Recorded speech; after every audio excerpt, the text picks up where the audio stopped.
Eu quero ler uma palavra hoje que geralmente não é comum.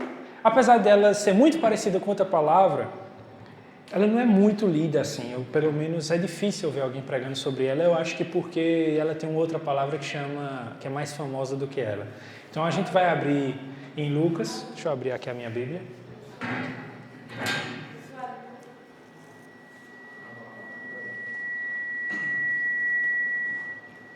Lucas 19, versículo 11. Eu vou ler a palavra e depois eu vou começar falando sobre ela e de qual, eu acho que vai ficar na cara depois que a gente lê, né? De com qual outra parábola ela se assemelha. Então assim, no versículo 11 diz o seguinte,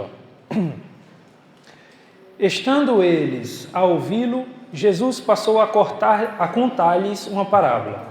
Porque estava perto de Jerusalém e o povo pensava que o reino de Deus ia se manifestar de imediato.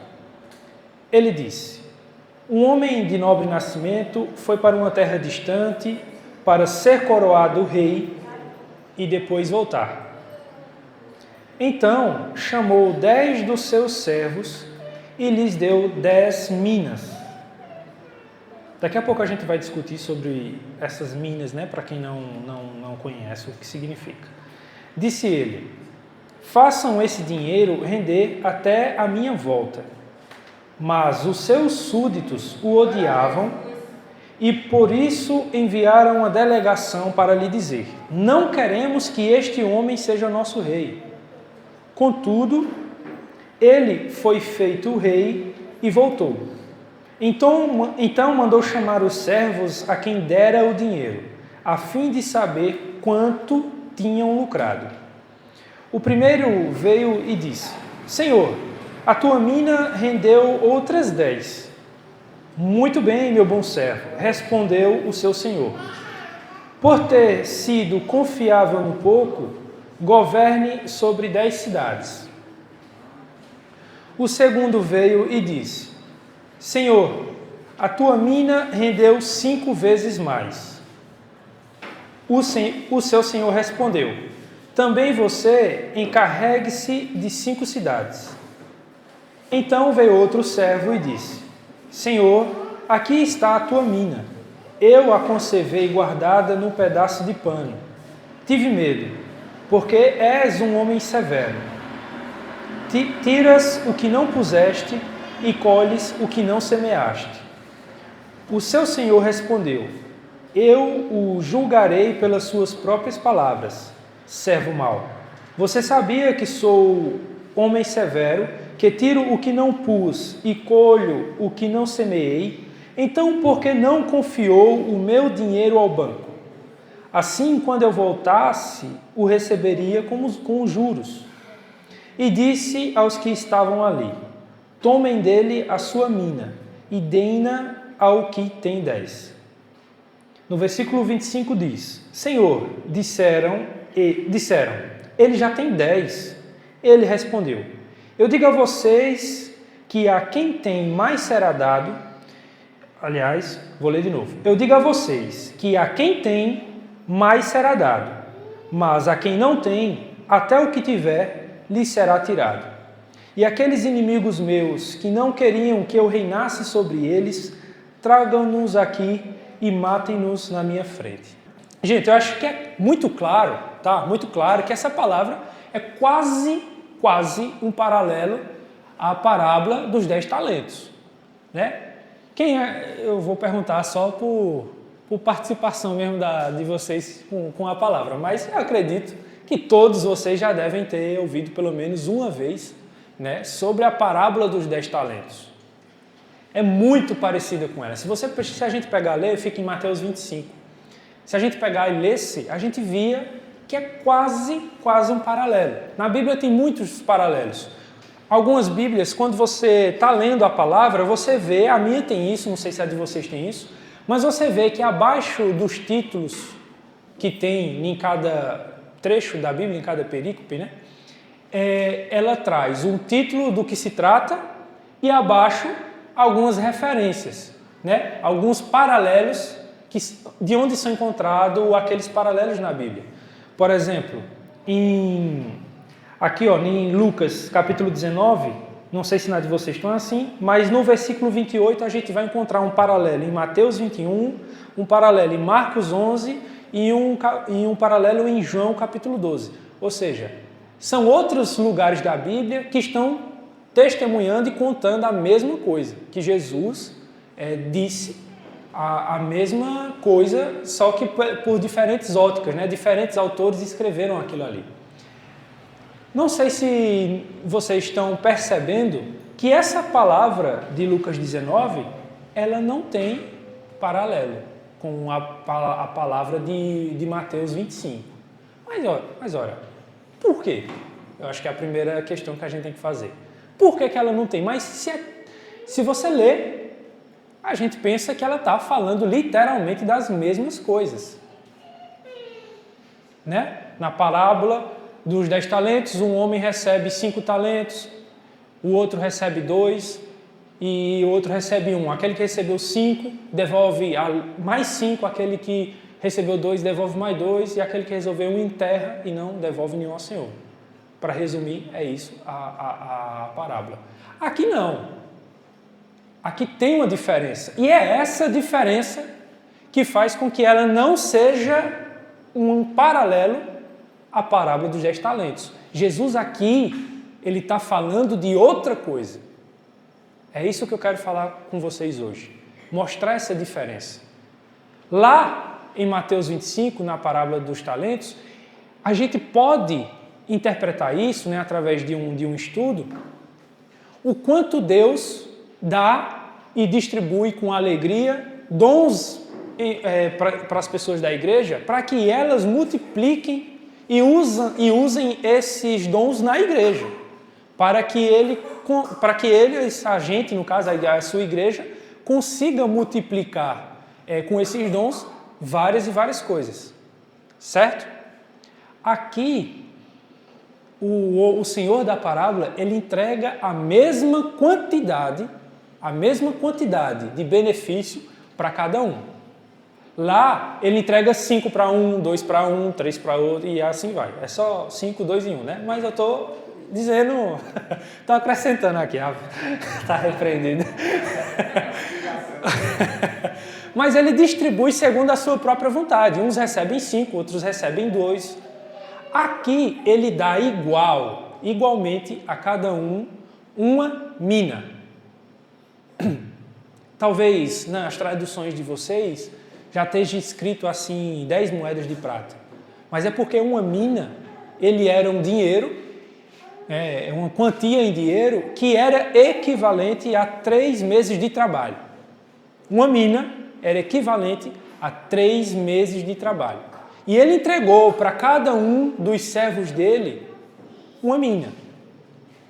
Não é isso? Para cada um. Então a gente vai lendo com cuidado, agora que eu expliquei essa diferença, né, entre Mateus 25 e Lucas 19. Essas coisas. E eu quero, para pegar o gancho, ler a partir do versículo 15 aqui. Ó. Contudo, ele foi feito rei e voltou. Então mandou chamar os servos a quem deram o dinheiro, a fim de saber quanto tinham lucrado. O primeiro veio e disse: Senhor, a tua mina rendeu outras 10. O segundo veio: Senhor, tua mina rendeu outras 5. 5 vezes mais. Não é assim que diz? Então a gente precisa entender. Tá. Mas se... Dá uma paradinha aí para eu comentar algo. Tá, mas se em Mateus 24 a gente está falando sobre talentos, do que a gente está falando aqui?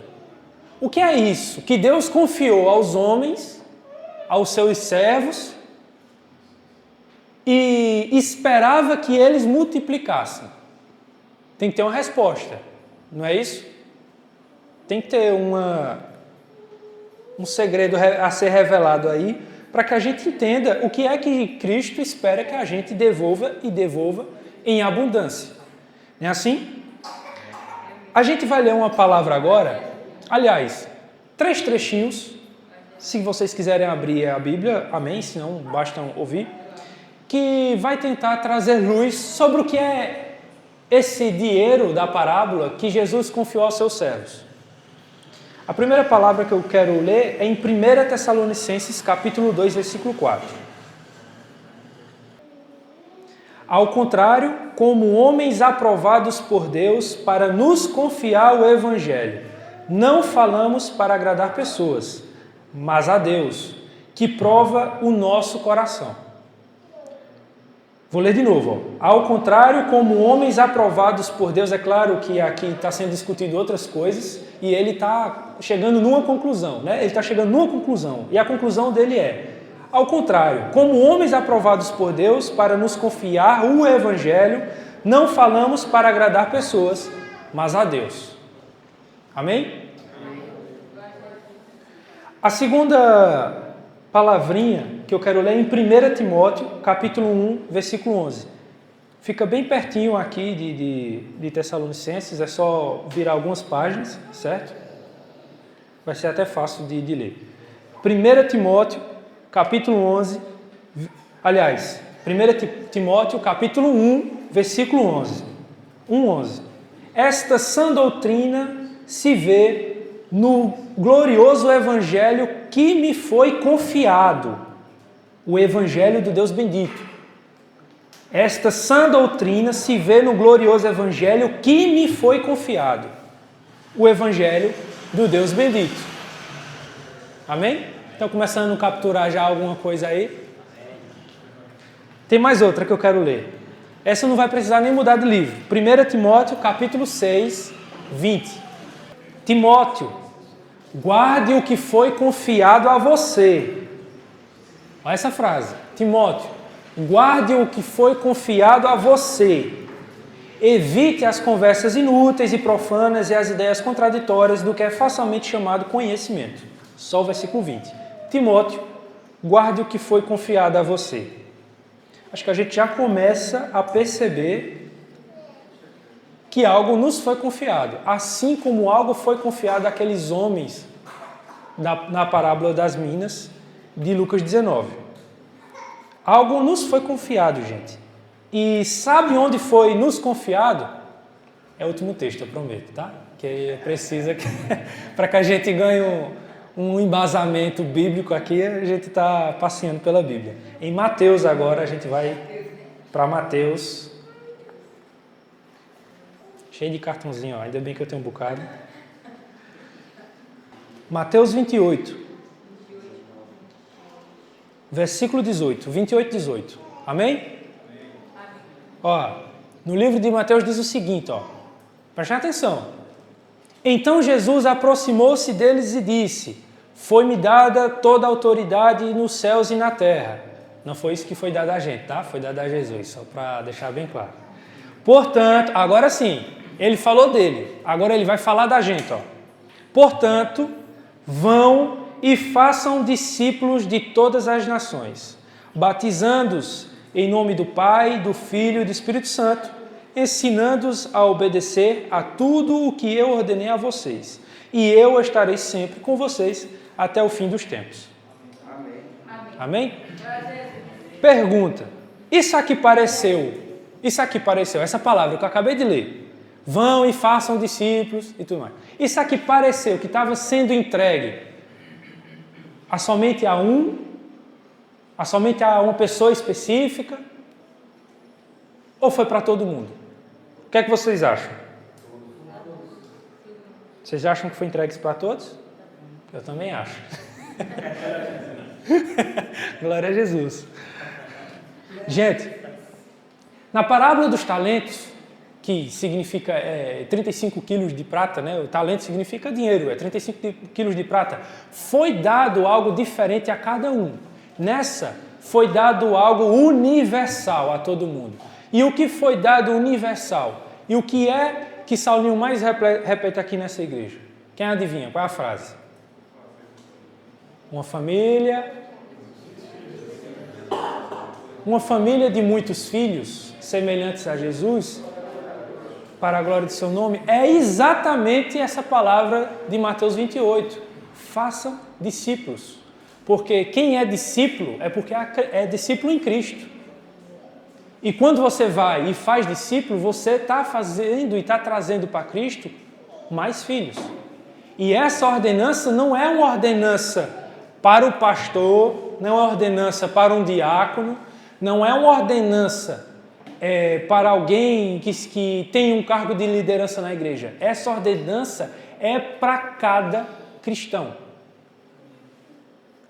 É para cada cristão. Porque Jesus em Mateus 28 não diz, vai e fazei mais salvos. Foi assim que ele disse? Não. Ele disse, vai e fazei mais discípulos. A salvação é consequência. Quem é discípulo é salvo. Mas Jesus não queria que eles fizessem apenas homens salvos. Contar a boa nova. É para espalhar a boa nova? É para espalhar a boa nova.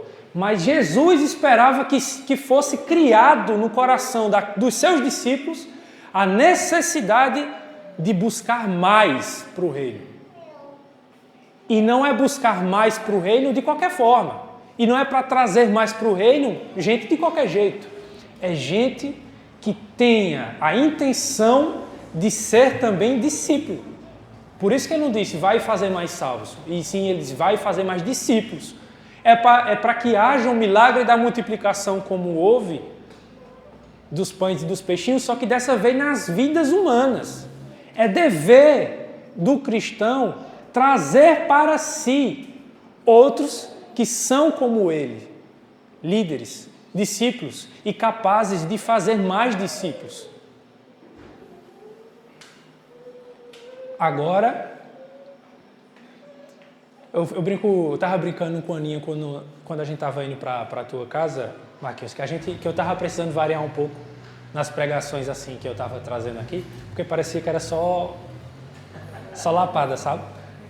E eu queria trazer uma palavra mais de conforto, sabe? De exortação às pessoas, e acabava sempre caindo na mesma palavra de alerta. Mas, assim, irmãos, eu também não vou fazer algo que o contrário ao que eu senti do Espírito, né? Eu vou tentar trazer isso. E essa é mais uma palavra, a gente gostando ou não, que tenta nos alertar de uma coisa. Gente, peraí. Multiplicar. O primeiro servo recebeu uma mina, trouxe 10. O segundo recebeu uma mina, trouxe 5. O último recebeu uma mina, só trouxe aquele recebeu mesmo. A primeira reflexão de hoje é, lembrando que na parábola a mina, o dinheiro, que é multiplicado, espiritualmente falando, a gente leu textos aqui que respondem o que nos foi confiado. Nos foi confiado o Evangelho, nos foi confiado a Boa Nova. E nos foi dada uma ordenança para trazer outros. Pergunta, onde está a nossa multiplicação? A gente olha para essa igreja e às vezes a gente se pensa, meu Deus, como veio hoje pouca gente. Já pensaram nisso? Mas onde é que está a minha responsabilidade nisso também? Eu tenho sido qual dos 3 servos dito? Ele disse que chamou 10. Jesus ele preferiu falar sobre 3. Um que multiplicou muito. Um que multiplicou bem também, porém mediano. E um que nada multiplicou. Nossa vida ela tem que se encaixar em uma dessas 3 categorias aqui de servos que multiplicaram os discípulos, que multiplicaram os servos, que multiplicaram aqueles que serão filhos e recebidos como filhos. Tem se espalhado um evangelho por aí que Deus recebeu todos como filhos. É meia verdade isso. A gente precisa consertar um pouco no evangelho. Por que é meia verdade? Porque nós nos tornamos filhos porque primeiro recebemos Cristo Jesus e Ele nos recebeu. Aí nos tornamos filhos. Mas primeiro precisa passar por isso. Ah, todo mundo é filho de Deus. Não. O mundo todo, no mundo hoje existem 8 bilhões de pessoas. Todos são filhos de Deus? Segundo a palavra de Deus, não. Criatura sim, é verdade, irmãos. Criatura sim, é tudo criatura de Deus. Mas filhos dele, Ele nos deu a permissão de chamá-lo de Pai mediante Cristo. É porque recebemos Cristo que Ele nos deu o direito de sermos filhos do próprio Criador. Está lá escrito em João isso, certo? E aqui, o que eu quero chamar a atenção é isso. Para qual desses 3 servos aqui nós nos assemelhamos? Qual é a nossa multiplicação? Qual é o nosso serviço na obra? Quando isso tudo acabar, os céus e a terra passar, e a gente sabe que a palavra dele não vai passar porque ele é a própria palavra, então ele vai estar lá no fim e vai nos cobrar. Qual foi a tua multiplicação? O que foi que tu tens feito? Nada? Tu não fizestes nada? Não tem multiplicado isso? Não tem pregado o evangelho? Falado de alguém? Trazido alguém que está perdido para a luz? Para estar sob a luz? Para estar junto dele e com ele para sempre? Então, peraí. Então você não entendeu a mensagem do evangelho. Você leu a mesma Bíblia que eu? Será que a gente acabou de ler o mesmo evangelho de Mateus 28? Será? Saulinho tem falado aqui constantemente, e por muitos anos, diga-se de passagem, que sobre frutos do Espírito, sobre frutos, o que nós temos frutificado e tal, e tudo mais. E isso é porque Saulinho tem um bom coração, é verdade. Mas é porque ele tem visto, infelizmente, que nós não temos dado o fruto que a gente devia dar.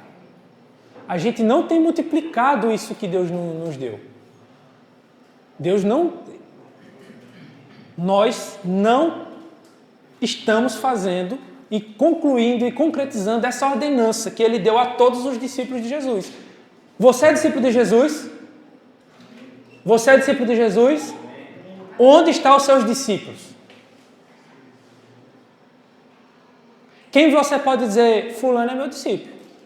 E isso hoje em dia, sabe o que Satanás fez? Ele fez com que isso parecesse soberba. Ele fez com que isso parecesse ego. Foi isso que Satanás fez. Para que a gente pareça e tenha essa falsa humildade de dizer que não, discípulo, que não sei o quê. Mas Paulo, sabe o que é que Paulo dizia? Quebrando esse falsa modéstia que existe hoje em dia? Sejam meus imitadores. Paulo dizia, sejam meus imitadores. E por que Paulo dizia isso muito tranquilamente? Porque ele sabia que Paulo era imitação de Cristo, que ele mesmo era imitação de Cristo. Onde estão os nossos discípulos? Há quantos anos você está convertido? Há quantos anos você aceitou Jesus e resolveu ser discípulo dele? Faz 1 ano? Faz 2 anos? Faz 5 anos? Faz 10 anos? Faz 20 anos? Quantos anos você vai viver sem fazer um discípulo? Quantos anos nós precisamos para que a gente faça um só? Deus ele não está querendo que você faça 1 milhão, não. Seria ótimo que você fizesse. Mas Ele quer que você multiplique em 1, pelo menos. Aliás, em 2, né? Porque 1 vezes 1, em 2, pelo menos. Mas eu sou de humanas, vice Fernando, mas eu sei umas continhas ainda, pô. Gente, cadê os nossos discípulos? O que temos feito com a ordenança de Cristo? Para quem temos negado de pregar o Evangelho? Por que temos negado de pregar o Evangelho? O que é que tem nos causado isso? Qual é o problema que está havendo no nosso coração? O que é que tem acontecido? Temos vergonha? Temos medo? Temos angústia? O que é? O que é? Por isso que eu pergunto, que evangelho você tem recebido que você não percebeu isso ainda? Sabe o que significa uma família de muitos filhos semelhantes a Jesus? Uma família de sacerdotes, uma família de mestres na palavra, uma família de profundos conhecedores na palavra de Deus, capazes de ensinar, de exortar, de auxiliar, de repreender, de fazer todas as coisas segundo a reta justiça, até de julgar. Se eu não me engano é Timóteo 7, se quiser conferir aí, Marquinhos, para que eu não esteja enganado aqui enquanto eu estou na palavra, se eu não me engano, Timóteo 7, não me lembro o versículo, diz: não julgai segundo aparências, mas julgai segundo a reta escritura. As pessoas que gostam de compartilhar o não julgai, não julgai, não julgai, param no não julgai. Mas tem um complemento depois do não julgai. A gente precisa dizer o que está certo e o que está errado, sim. A gente precisa corrigir os corações das pessoas se eles forem discípulos. Quem não é discípulo, a gente precisa fazer discípulo. Fazer discípulo. Apresentar a boa nova. Apresentar Cristo a essa pessoa. E depois que Cristo é recebido e ele tem sido feito filho, porque Cristo recebeu e ele recebeu a Cristo, depois a gente precisa julgar. Não, é porque a palavra é muito forte, né? Fernando, que estuda linguística, aí não me deixa mentir, a cada palavra carrega uma grande gama de significado, e que pode ser diferente, às vezes até da cultura, às vezes do ambiente, da localidade, da língua que é falada. A palavra julgar é muito forte, mas é exatamente essa palavra que Paulo usa. A gente precisa julgar o que é correto e o que não é. As coisas desse mundo, as coisas desse século. Julgar a vida da pessoa não é chegar em cima do negócio e você está fazendo isso. Não, pelo amor de Deus. Mas é julgar segundo a reta justiça. Julgar com amor. Sabe o que é isso? Corrigir um irmão que está errado. Que está se caminhando para uma vereda errada. Meu Deus, você está seguindo pelo caminho errado, cara. Não faz isso. Percebe esse erro que você está fazendo. Quando eu estou dizendo isso, se eu estou dizendo que um caminho que alguém está seguindo é errado, eu estou julgando uma atitude dele. Eu estou julgando uma ação que ele está fazendo. E Deus só repreende aquele quem ama. Amém? Deus só repreende aquele quem ama. Se você não tem sido repreendido por ninguém, e aí sim é que é um problema. Porque você não está tendo auxílio. Percebe? Você precisa de auxílio, eu preciso de auxílio. Porque a gente é muito fácil, meus irmãos, a gente se manter, sabe, na nossa bolha, no nosso centro, nas nossas coisas. E tudo que a nossa vida representa é um eterno eu, é um eterno agora, é uma eterna minha identidade, é só Rafael, é só Rafael. Rafael não precisa mais existir. Ele não precisa mais existir. Quem tem que existir é Cristo. Você quer ver o que é vergonha? Hoje eu vim para humilhar a gente. Se eu humilhar, sei lá, para humilhar a gente. Você quer ver o que é vergonha? Eu vou lhe mostrar o que é vergonha agora. Prepare-se para a vergonha, viu? Tem um cartão de crédito aqui agora. Prepare-se que é vergonha. Ó. Eu quero que vocês abram em Atos, tá? Não perca aí a palavra de Lucas 19 não, que a gente vai voltar para ela. Atos capítulo 1, logo no comecinho, muito fácil de ler. Atos capítulo 1, versículo 15. 1:15. O autor do livro de Atos é o próprio Lucas, tá? Que a gente está lendo. Então, quando a gente lê Lucas e Atos junto, é como se a gente estivesse vendo um grande panorama do Evangelho de Jesus Cristo antes e depois da sua morte e ressurreição.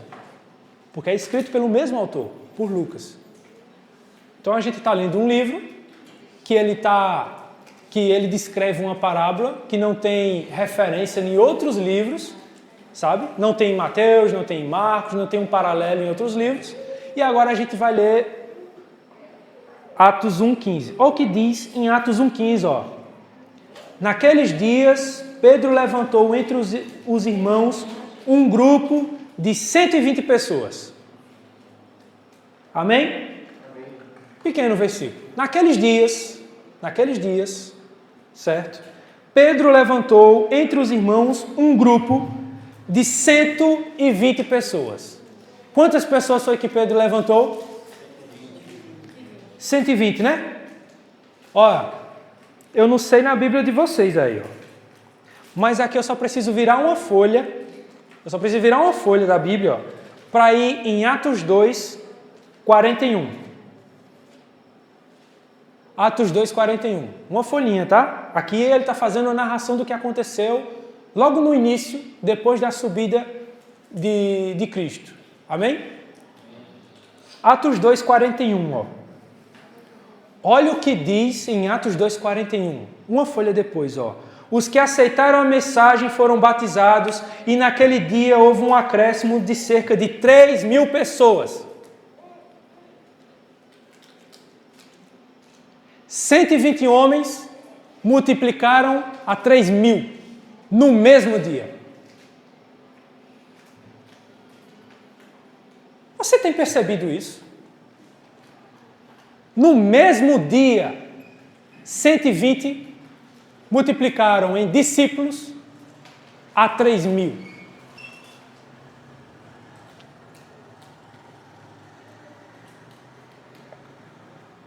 Qual é a nossa dificuldade, gente? O que tem acontecido com a Igreja de Cristo? Sabe qual é a minha resposta? Quando eu vejo desânimo, isso acontece comigo também. Eu estou pregando aqui na frente, mas eu quero deixar bem claro que essa pregação é para mim também. Principalmente para mim, porque, enfim, se eu estou falando aqui, apresentando essas coisas aqui, é porque eu percebi isso antes, primeiro. Não que signifique grande coisa, mas significa para mim que, poxa, você percebeu isso antes, Rafael, e o que você tem feito também, entende? Mas agora eu estou compartilhando a responsabilidade para vocês também. Entendeu? E a partir de agora, o que eu percebi, vocês perceberam. Eu não sei se isso é uma graça que eu estou entregando ou uma pizza bem dada para a gente. Mas eu espero que seja uma graça em nome de Jesus. Amém? Gente, em um único dia, 120 multiplicaram a 3.000. A recompensa daqueles homens que multiplicaram na parábola em Lucas 19, sabe qual foi? Muito bem, porque você multiplicou 1 e trouxe mais 10, você vai agora governar mais 10 cidades. Porque ele era um rei, certo? Na parábola ele era um rei, e ele poderia entregar qualquer cidade sob o controle daquele servo que foi fiel a ele, porque ele era proprietário daquelas terras e ele poderia fazer isso como bem o aprovesse. Amém? Entenderam isso aí?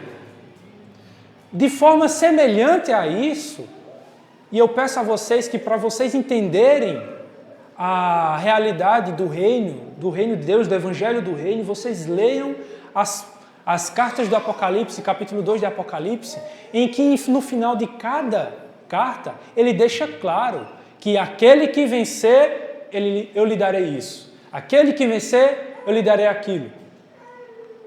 Ele está falando de reinado, é a mesma coisa, é a mesma linguagem. Aquele que for um servo fiel e multiplicar os meus filhos e fazer discípulos, eu lhe darei uma recompensa. Que recompensa é essa? Descanso, sombra e água fresca? Não. Ele vai dar mais trabalho, Marquinhos. Ele vai lhe dar mais trabalho. Ele vai lhe honrar com você sendo agora também um pequeno rei, vamos dizer assim. E isso está lá em Apocalipse. Porque todo o poder me foi dado e agora eu entrego o cetro do meu poder a vocês que foram vencedores. É isso que ele está dizendo em Apocalipse 2. Eu entrego o cetro do meu poder a vocês. Vocês irão reinar na eternidade comigo, porque vocês me honraram. Porque vocês foram servos fiéis.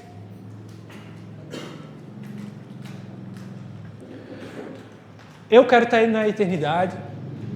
Eu acredito que não somente eu, mas todos nós somos salvos pelo sangue de Jesus, não porque merecemos, mas porque Deus é bom e Ele nos recebeu primeiro e só fizemos receber Ele primeiro, depois que Ele nos recebeu.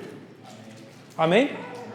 Mas ainda assim, existe aí um alerta. E esse terceiro servo, é esse alerta que eu quero trazer para vocês. Se a gente tem uma ordenança e a gente não multiplicar ela em nada, não usar isso para o bem do reino em absolutamente nada, que a gente faça um exame de consciência. Como tem sido a nossa caminhada cristã? Como tem sido o que a gente diz, sabe, de muito bom grado por aí? Não, eu acredito em Deus, eu acredito em Jesus. Mas onde está? Qual é a consequência desse servo? Qual é a consequência desse servo? Eu sei que falar sobre salvação, sobre soteriologia e não sei o quê, é muito complicado, eu entendo.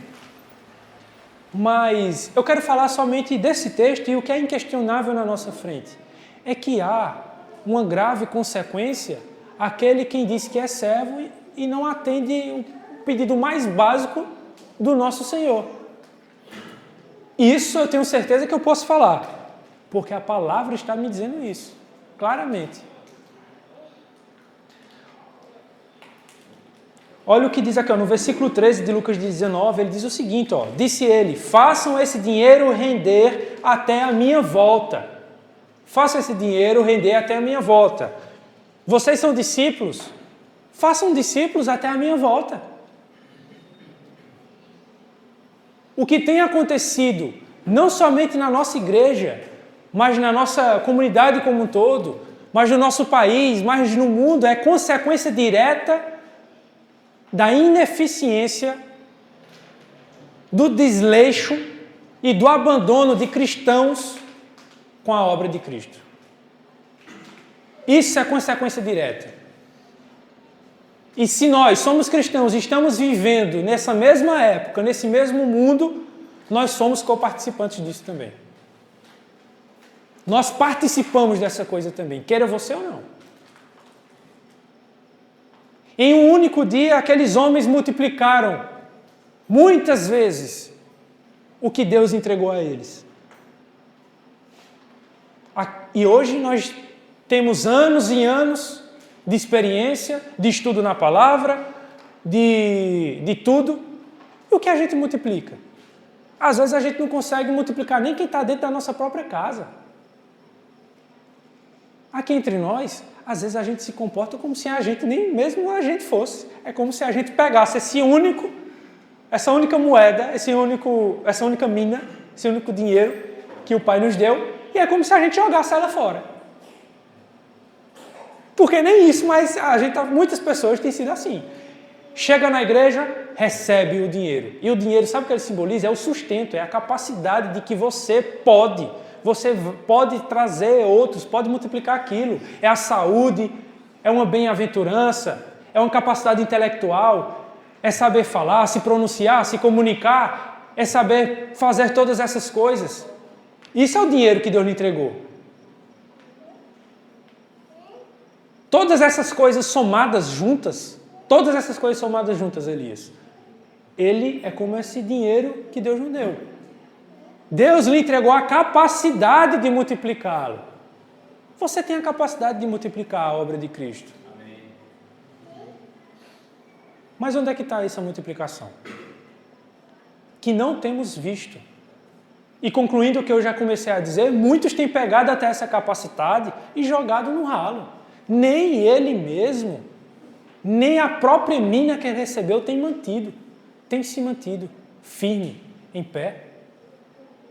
Olha os grandes índices aí de depressão e que acabam caindo em coisas terríveis como o suicídio. Um suicídio, gente, segundo essa palavra de Lucas 19, é uma carta aberta de alguém que está pegando essa mina, esse dinheiro de Cristo, e está jogando no esgoto, no ralo. E nem a dele vai entregar no final de todas as coisas. Isso é desesperador. Desesperador, porque essa chamada, essa coisa horrível aqui, que esse servo que só entregou a mesma, já recebe uma repreensão incrível. Imagina aquele que nem a dele está entregando. É pior ainda. Já era terrível naqueles tempos você não entregar em nada, você não multiplicar em nada. Imagina agora as pessoas que nem a sua própria mais está devolvendo. Nem ele como mais discípulo. Tem perdido a fé. Tem abandonado a fé. Tem se desvirtuado dos caminhos. Tem ido para outras coisas. Acreditado em tudo aquilo que não importa. Que é vão, fútil. Que não leva a lugar algum. Que não tem a vida eterna. As coisas deste mundo, tem se apaixonado pelas coisas deste mundo, tem se entregado às coisas mais fúteis possíveis, tem feito ídolos, tem feito...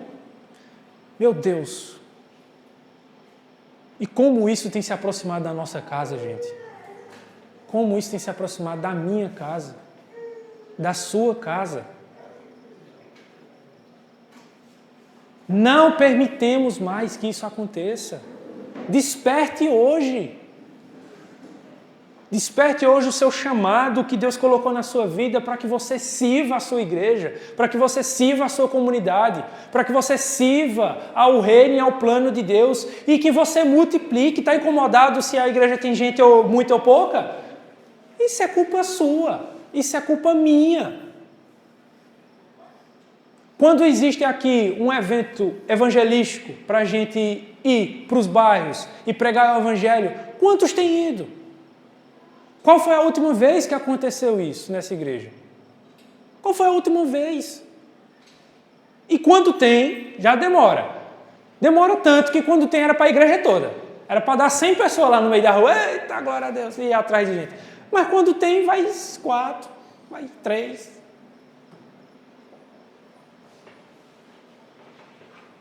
Tem alguma coisa de errado. Tem alguma coisa de errado. É claro. Para mim é claro, Marquinhos, que tem alguma coisa errada com a igreja. Eu sei, Rafa, que os calvinistas lidam com a apostasia de forma diferente. E tem motivo bíblico para isso, tá? Tem motivo bíblico.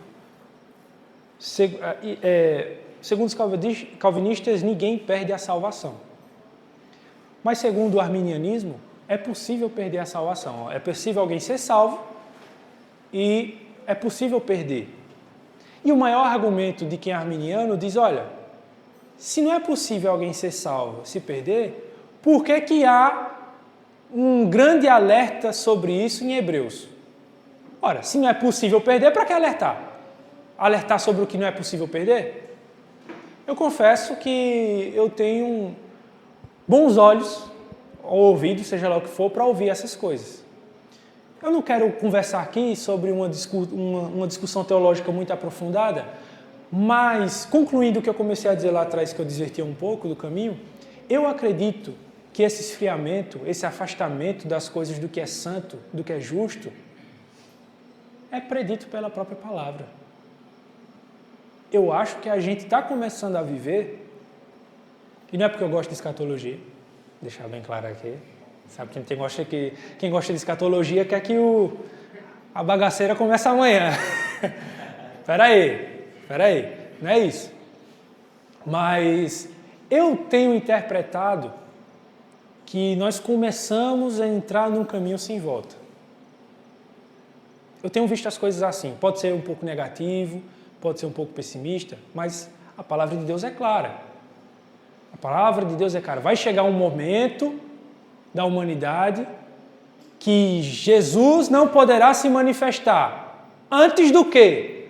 Antes que se manifeste o filho da perdição e venha sobre o mundo a grande apostasia. Antes de Jesus vir, o povo vai perder a fé e vai trair os caminhos santos do Pai. Vai estar desmotivado, vai estar fraco, vai estar reclamando que nas igrejas não tem gente, na igreja não tem gente, mas também não faz nada para que tenha gente. É isso que vai acontecer. Exatamente isso que vai acontecer, tá? Aí depois que vem a grande apostasia, ou durante, não sei, aparece o anticristo. E depois que aparece o anticristo e ele faz o que tem que fazer, graças a Deus o seu tempo será muito curto, mas aí sim Jesus volta. É bíblico. Está na Bíblia isso. Então, se a gente está aguardando a volta de Cristo, essas coisas precisam acontecer primeiro. Está na palavra. Eu espero que a gente consiga afastar o anticristo e que esse tempo se prolongue. Você tem medo da grande tribulação? Você tem medo do que vai acontecer nos finais dos tempos? Tem medo, Elias? É difícil não ter medo, né? Porque a coisa vai ser séria. Você sabia que isso é maleável? Essas coisas já estão escritas, é verdade. Deus sabe dessas coisas. Mas elas são assim, ó. É como um isopor em cima d'água. Ele pode ir para lá, ele pode vir para cá. Sabe por quê? Porque a palavra diz que os crentes dos últimos dias estão apressando a volta de Cristo. Se você também pode apressar a volta de Cristo, e a própria palavra dele diz que se não fossem abreviados aqueles dias, ninguém se salvaria. Se a igreja esfriar e morrer, você também vai apressar a grande tribulação. Imagina hoje se todo mundo fosse um crente que tivesse assumindo o seu compromisso, como em Mateus 28, versículo 18. O mundo todo, imagina aí, 8 bilhões de pessoas, no mundo inteiro, cumprindo a sua missão, fazer muitos filhos semelhantes a Jesus. Imagina isso. Como é que o anticristo viria nessa realidade hipotética e utópica? Como é que ele poderia vir? Não, a palavra de Deus precisa se cumprir. Não virá antes Cristo sem antes vir a apostasia e o filho da perdição. Eles precisam se revelar antes. Agora, veja a linha argumentativa que a gente está caindo, Will. Já parou para pensar que o nosso comportamento é o que pode estar apressando também a vinda do anticristo sobre a terra? A ineficiência da gente, o abandono da gente dos mandamentos cristãos, a forma como a gente não tem assumido a responsabilidade de todas as coisas. Se uma igreja no mundo, todos os dias, multiplicassem de 125 a 3.000, ia demorar muito para que o anticristo viesse. Ia demorar muito. Como é que ele poderia vir se em vez de apostasia tivesse acontecendo um grande avivamento mundial? Mas não tem sido isso que tem acontecido. Infelizmente, não tem sido isso que tem acontecido. E nós somos responsáveis. O anticristo vem por nossa culpa também. É por nossa fraqueza. Infelizmente, é duro dizer isso. E eu só quero chamar mais uma atenção. Mais uma atenção para esse texto aqui, antes de eu encerrar. Olha só o que diz no versículo 20 de Lucas 19. Olha só. Então veio outro servo e disse: Senhor, aqui está a tua mina. Eu a conservei guardada num pedaço de pano. Quem de vocês colocaria uma coisa mais preciosa que vocês têm hoje na sua vida enrolado num pedaço de um pano velho melado assim, de qualquer coisa assim? Está enrolado em qualquer coisa, Max. Gente, naquele tempo já existia cofre, tá? Tinha outros lugares melhor para guardar dinheiro do que enrolado num pedaço de pano qualquer. Quem fazia isso era considerado imprudente ou louco. Não, esse cara aqui é maluco. Está guardando o dinheiro de 3 meses de trabalho num pedaço de pano velho melado jogado assim nos cantos. Nós temos enrolado o que é mais precioso na nossa vida em trapos, em farrapos. O que é mais importante na nossa vida, a gente está deixando assim, ó.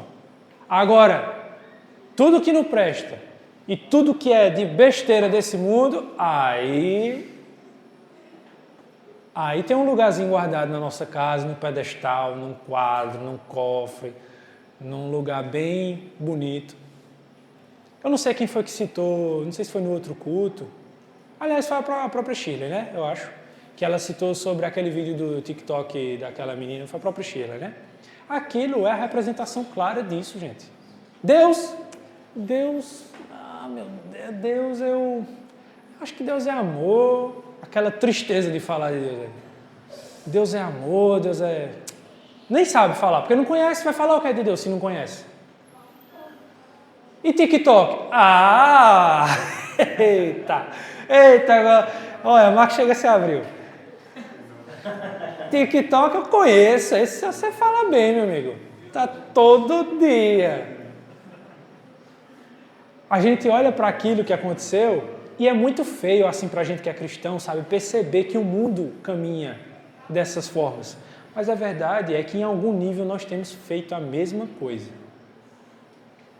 Em algum nível nós temos feito a mesma coisa. E a nossa luta, além de ser contra a carne, contra a potestade, contra todas essas coisas, hostes celestiais, como diz a palavra, a nossa luta é para que a gente não seja esse servo infiel que não multiplica ou em nada e é incapaz de fazer qualquer uma outra coisa para o reino de Deus. Que não sejamos assim, que ganhamos ânimo, Elias, para que nesses dias difíceis, porque são os dias difíceis, Jesus sabe disso, são dias de dúvida, são dias de tristeza, de confusão.